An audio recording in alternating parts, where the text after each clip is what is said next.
So, this is the industry standards tools basically we generally use.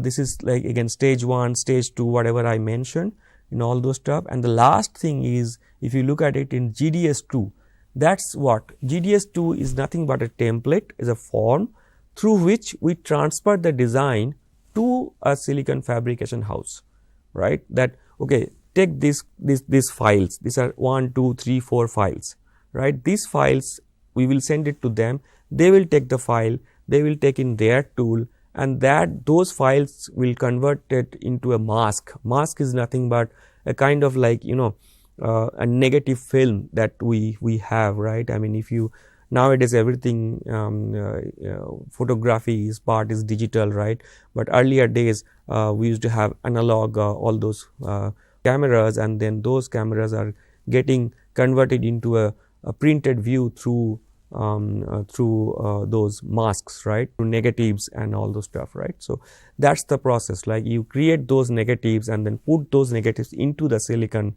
as a kind of like a physical element, right. So, that's what is the GDS2 means, but this is what I mean, this is just an introduction of GDS2. There are more to it, you can actually explore offline.